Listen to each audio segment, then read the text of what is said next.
It's news that keeps you informed. And this week, education, health, and governmental affairs make our top stories. Hello, I'm Davia Chambers, and I'm in the village that raised the boy who would become Prime Minister. Yes, we're in Mason Hall, where the Honorable Dr. Keith Rowley grew up. And perhaps our visit this week will give us insights into how this village nurtures one's mind and spirit. This is Let's Talk Tobago.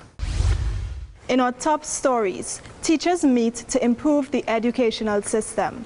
It's face-to-face with Mount St. George and later an agricultural planning session when Let's Talk Tobago continues.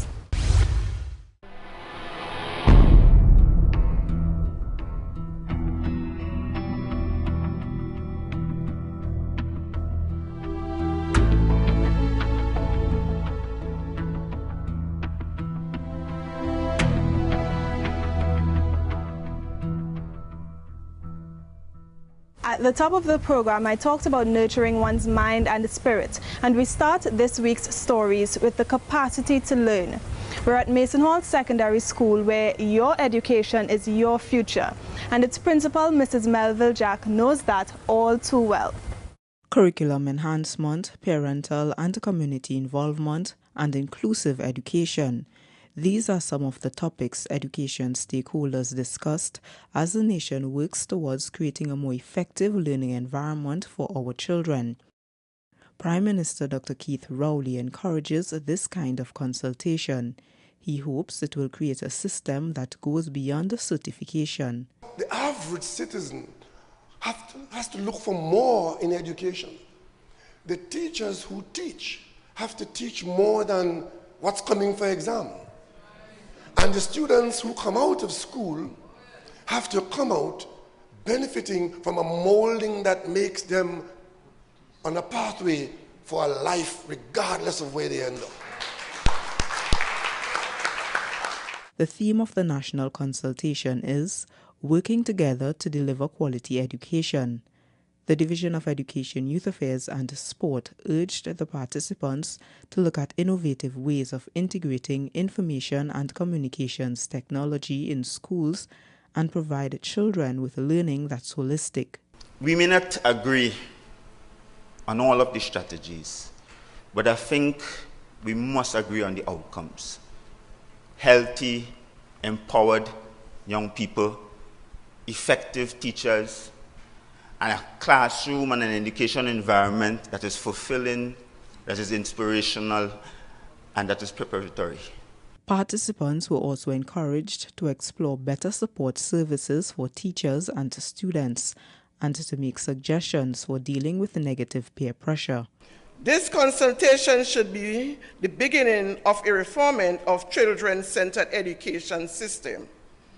An effective and well-detailed anti-bullying policy must be implemented to deal with the new creeping issue of bullying in our nation's schools. It's hoped that out of the discussions, recommendations can be brought to Parliament for debate. That process will then create policies that can make the nation's education system more effective and fruitful. I'm Umadara Mills for Let's Talk Tobago. A math scholar and once an honor student herself, Principal Marcelin Melville Jack leads her school to excellence. Students who maintain a 70% grade average or better are eligible for the Delta Epsilon Kappa Sigma Honor Society. Next, it's a proactive idea that puts our elected officials face-to-face with their constituents. A community outreach meeting was held in Mount St. George, and Crystal George brings us the details. They weren't deterred by the inclement weather. Residents of the Backland Mount St. George electoral district came out to hear what their representative had to say about developments in the area. It also gave them the chance to voice their concerns and get immediate feedback face-to-face. The community also wanted updates on issues such as infrastructure, lighting, and even, as one resident put it, representation. A man go on the block with some fellas and sit down, drink a beer, give them some food, and wherever. I want to know if that is representation. I want to commend him for the point that he made about being on the block and talking to the boys and so on, because sometimes the claim is that politicians, you can't reach them, you can't touch them, and you can't access them. I'm always on the block, always talking to the people, always on the field, and I'm always meeting and accessible. So it's about reaching people. But reaching people isn't the only objective of the face-to-face series of meetings. Chief Secretary Orville London also wants Tobagoans to do their part in the island's development. The Tobago House of Assembly cannot provide for everybody. And therefore, people have to take advantage of the opportunities that are available.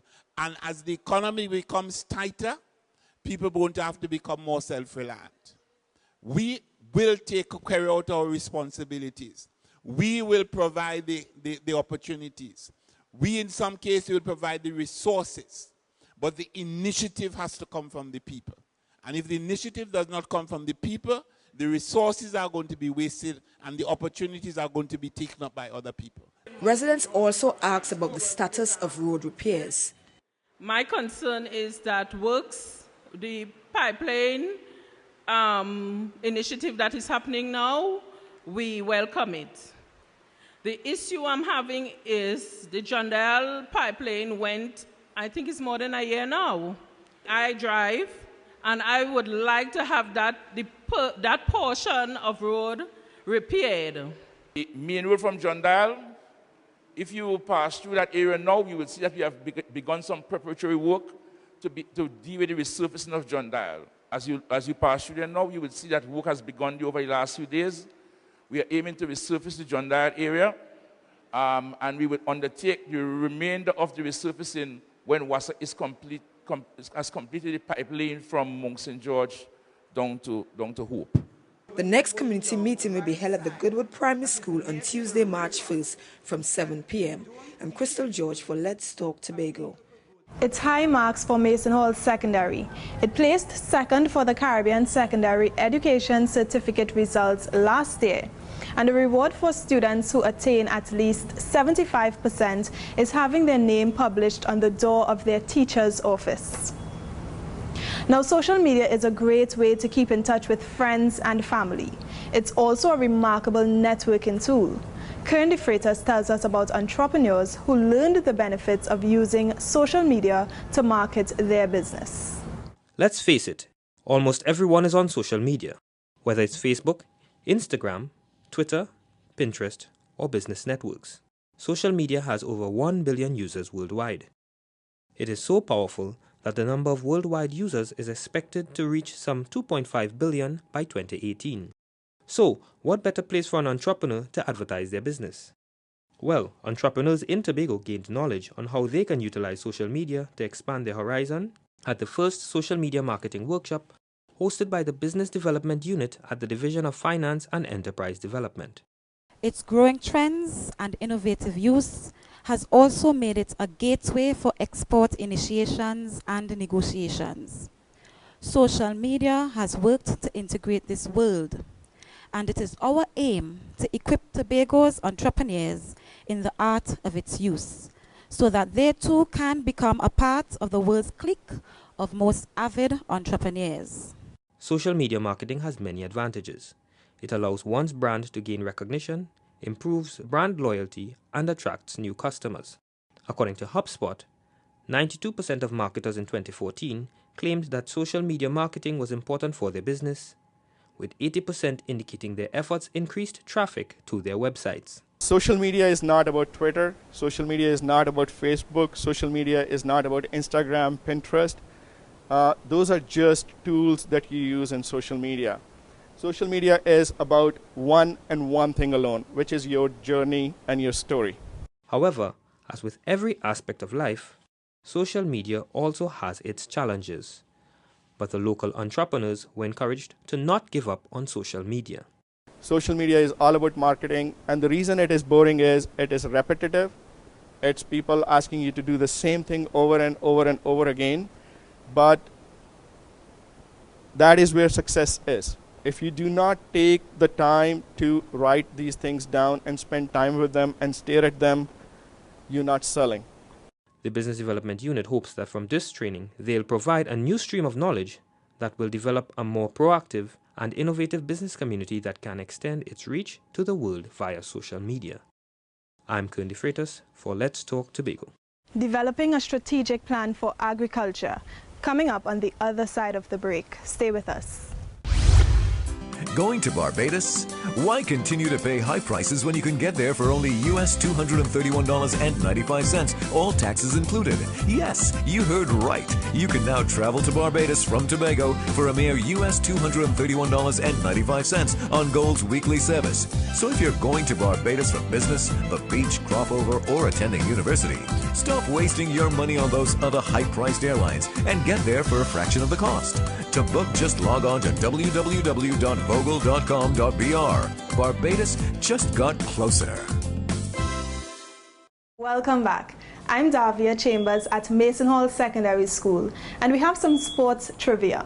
Anika Busby and Garib Lewis are the only two Tobago students on the national volleyball and cricket teams, and they're students of this school, Mason Hall Secondary. Next, Tobago moves closer to food security. We look at the planning and the training initiatives to enhance the agriculture sector. Take a look at this story. These ideas and the notes of projects that senior members in agriculture, marine affairs, marketing and the environment are exploring during a results-based management training session. The workshop is designed to ensure that the agricultural programs become more effective. This training is, ideal to assist in, training the staff and how to implement it to get results. Instead of looking at the output, we're going to look at the outcomes and the impact that this training will have. Our programs and projects will have on the farming community. The division partnered with the Food and Agricultural Organization, FAO, to carry out the two-day workshop.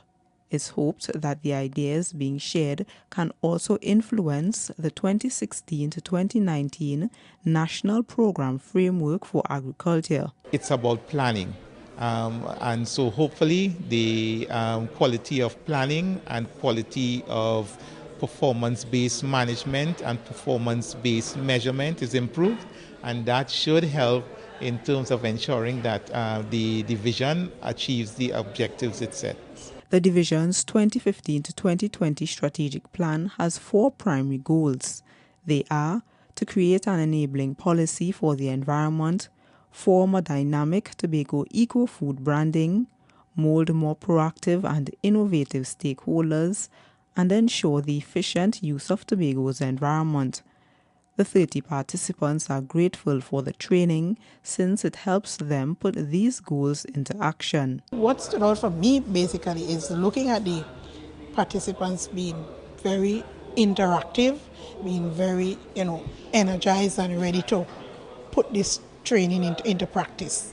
The way how everybody now looks at it and say, oh, this is a good way to do our projects and we could definitely benefit from it. That is what really stood out for me, that people are eager to take in whatever is being taught and ready to implement it. The groups will participate in follow-up sessions to ensure their projects have positive results for farmers and fisher folk. I'm Umadara Mills for Let's Talk Tobago. Let me tell you about this. Students who study agricultural science are given the task of rearing chickens as part of their school-based assessment. One note, the chicken eggs are sold right here at the school throughout the year. The evidence is clear. A healthy lifestyle contributes to a happy life. But a challenge for the health sector is getting this message to everyone. We have more in this report. Non-communicable diseases kill 38 million people worldwide each year. These diseases are driven by factors such as aging and unhealthy lifestyles.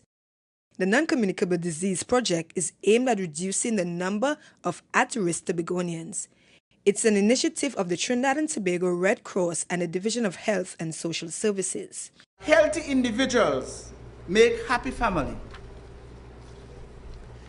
Healthy families make a happy community. Happy communities make a happy nation. And a healthy nation makes the world happy. The Red Cross believes a comprehensive approach is needed to lessen the impact of non-communicable diseases on the island. A collaborative approach is the best way to control the number of cases by promoting a healthy lifestyle and ensure timely treatment. We are aiming to continue our partnership with the Division of Health and Social Services in Tobago in this regard, where we would send our persons who would have been trained on NCDs into the communities where they can help get a better understanding of some of the hurdles that prevent people controlling their lifestyles. The team will conduct tests for hypertension, high cholesterol, and diabetes in various communities. They will also engage residents through educational drives on non-communicable diseases. Let me explain that a bit. Lifestyle diseases, we can educate you from today, tomorrow, and yet still not everyone will practice what we would be teaching. So we are hoping by going into these communities, we'll be able to get a better understanding how we can help you help yourselves. And I mean, that is the only way in my mind, because we've tried other things in the past in medicine. And I think this hopefully will bring us to where we need to be. The goal of the program is to save lives and change minds. I'm Crystal George for Let's Talk Tobago. We move now to nurturing one's spirit in Mason Hall. The St. Peter's Anglican Church is pastored by Reverend Canon Richard Jacob. Now in this next news piece, the clean idea is to start small with less than 200 homes and then widen the project across the island. Here's Omodara Mills. Darrell Spring, a community on the outskirts of Scarborough with about 150 households.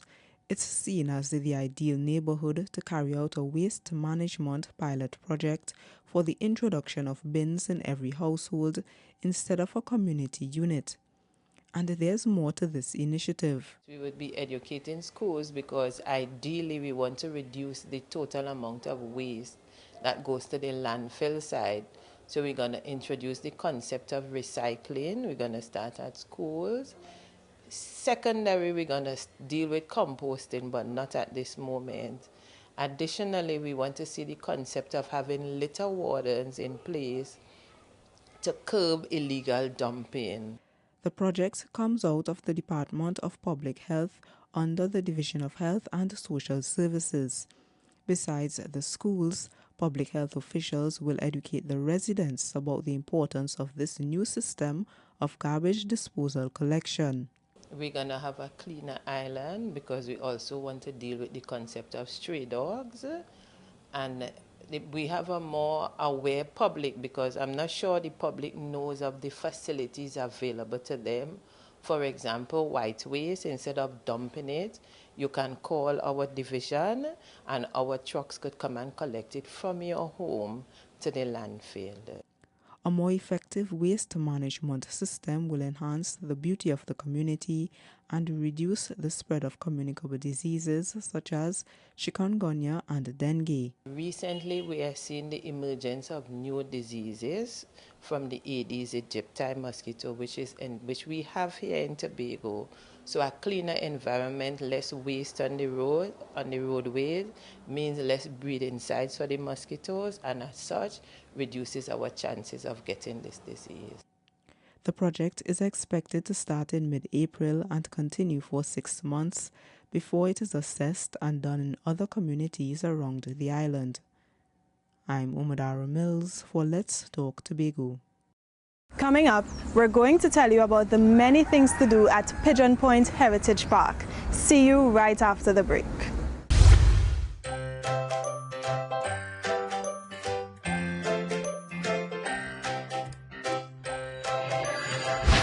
Welcome to the Scarborough Library facility. Here we utilize the latest technology to bring you library and information services.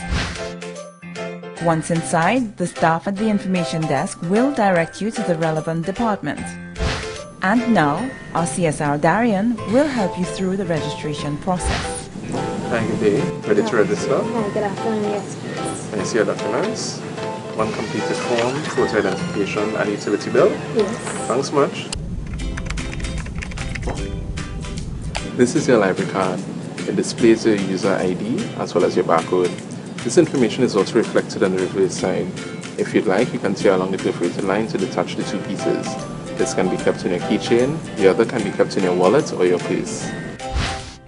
But the Scarborough Library facility is so much more than just physical books. Once registered, you can log on to our website at library.diaz.gov.tt. Scroll down to select the NALIS link. Once you are connected to the NALIS website, you can then download the Overdrive app to your Apple or Android devices. Using your personal account, you can borrow ebooks and access online databases. Renewal of physical books can also be done online.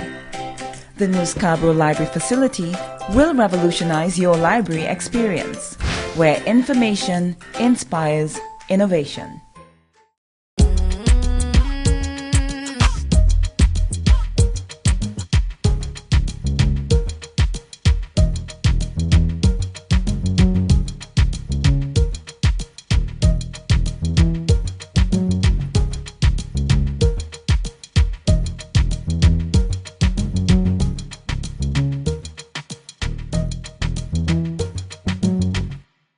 Thanks for staying with us. St. Peter's has opened its doors to the community for more than 60 years. It's a part of the St. Andrew's Anglican Parish. Pigeon Point just got more popular. The park has expanded way beyond just an attractive beach, and we've got the story on the new facilities. Have a look. The Pigeon Point Heritage Park is more than just the beach. With 125 acres, there's accommodation, spaces for conferences and other social events. For those who are water-loving and a bit more daring, there are a variety of water sports. There's even a movie night. It's a park that caters to the entire family. In November 2014, the park unveiled refurbished bungalows and the Heritage Pavilion, a venue that's already booked for weddings up to 2018. For years, Pigeon Point has always been known as the best beach in Tobago. But over the last 2 years, we recognized there was a need to diversify, and as a result, we did several projects to make us more financially viable.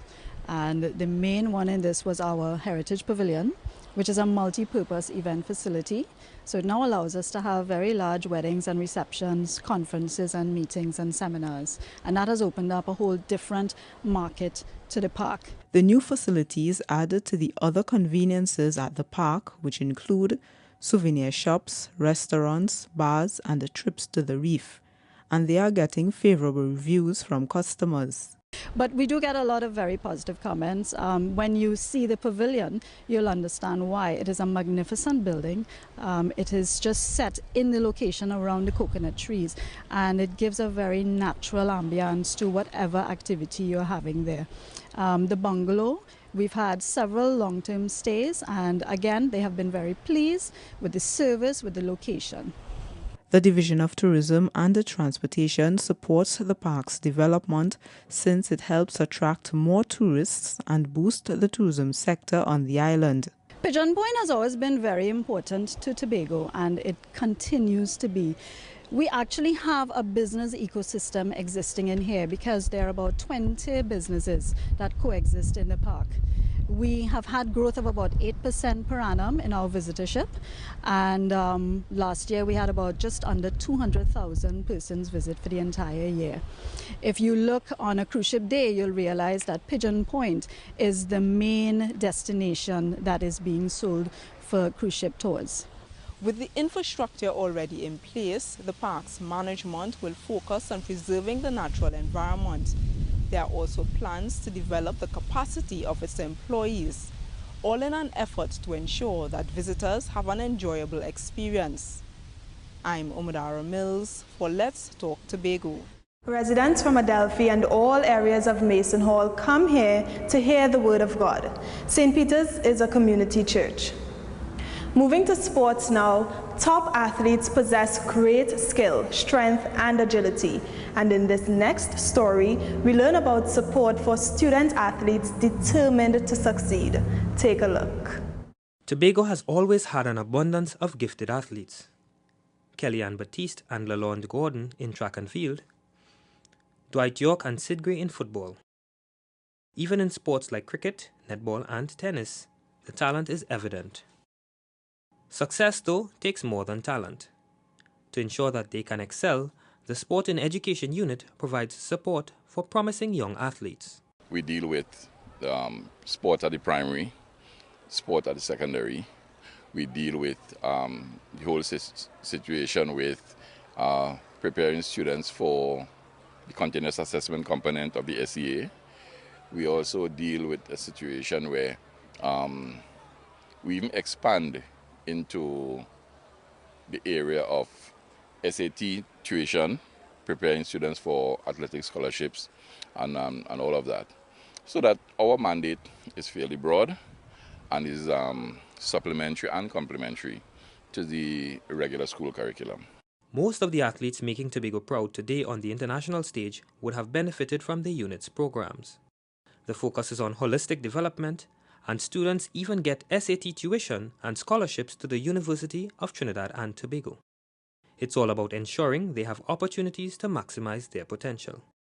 And the unit wants to extend its list of services. One of the things we want to do is to broaden the knowledge base. We have had in the past situations where some of our athletes have made, or athletes and their parents have made some not so good choices in terms of the institutions that they would have gone to in these states. And that is because of the fact that the knowledge available to them to make the decision was not adequate. So we are now looking to have someone who's an expert in that to do a workshop for us for parents, coaches, elite athletes, and advise them of what is the scholarship pathway. Whether it's the athletes, coaches, or administrators, it takes teamwork to get the job done. That's why the unit works hand in hand with the sport department to the benefit of the island's young sportsmen and women. You must give credit to the coaches of the sport department, the persons who at primary and secondary level prepare these athletes to ensure that they are as good as they could be and ready for scholarship opportunities. Right? So that is a collaborative effort. It is really the sport and education unit is only a cog in the wheel, the preparation wheel for these athletes. It's a partnership that's preparing these youngsters for success both on and off the field. I'm Kern De Freitas for Let's Talk Tobago. Forecasters have predicted a serious drought this year, and areas on the island are already experiencing a slower drip in their water pipes. It's Have Your Say time, and we want to hear some of your creative solutions to our question this week. Our question is, what are you doing at home to conserve water? Let's listen to a few of your neighbors and see if they're doing what you're doing. Stop the pipe from dripping out the water, and any leaks you see, report it to us. A bucket to wash my vehicle occasionally, and also because the washing machine has its cycle, it stops and uses water when necessary. I don't have my taps running, and I have a big tank in my yard. It is always clean, and I always have it full with water. Making sure that I use bowls and cups instead of just having my water running, and most importantly, having my plumber come in regularly to check on my fixtures during the course of the year. I use only what is extremely necessary. Instead of use a hose, you use a bucket. If you have a pipe that's leaking, report it to the relevant authorities. And we could live without many things, but to see water, we can't live without water. That's all for us. And with the close of this episode, we've completed this month's tour of villages. I'm pretty sure there'll be another, so if we didn't get to your village, look out for us later on in the year. As always, we thank you for watching. Email us with your comments about the program, and be sure to visit our website, like us on Facebook, and subscribe to our YouTube channel. From our house to yours, I'm Davia Chambers, along with the Department of Information, Office of the Chief Secretary, Tobago House of Assembly, wishing you safe and productive days until we meet again.